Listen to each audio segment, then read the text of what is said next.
Do you think the Fed's independence is being compromised? And are you worried that there won't be a chair of the Fed when May 15th rolls around? Listen, I think the financial services industry is pretty consistent on the independence of the Fed is critically important, not just here in the U.S., but in other parts of the country.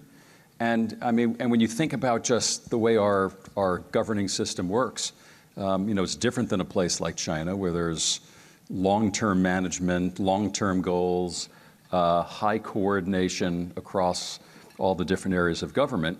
Here we have, a political infrastructure that turns over, which has points of views, and we have a more long-term structure in place at the Fed that has people from different walks of life, and the committee vote is extremely important. And so, creating the right kind of balance between fiscal and monetary policy to get to the best outcome, given the political environment we have, is extremely important. Now, I should say, by the way, just to get a little controversial, because this always comes down to well, what should the president be able to say and what should the president be able to do? There's no reason, in my mind, why the president shouldn't have a point of view. All presidents have for a long period of time. They've done it in different ways. This president does it very vocally in terms of what his points of views are.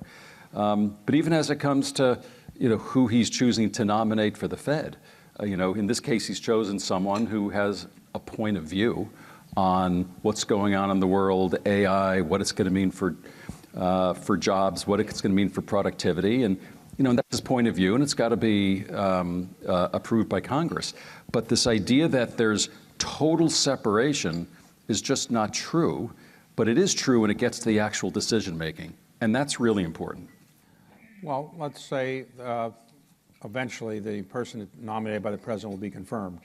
Do you think it'd be difficult for him to lower interest rates at this point, given where the economy is? Wouldn't you think it might be hard to do that, given where we are? Yeah, I think right now there's pretty clear consensus that it would be the wrong thing to do.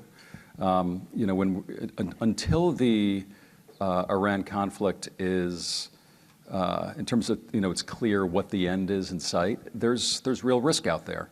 We don't know how significant it is. And I think as you hear voting committee members talk about it, there's a high degree of consistency, including, I think, from the Treasury Secretary, in terms of, waiting to see how this all plays out. And that seems like the prudent thing to do.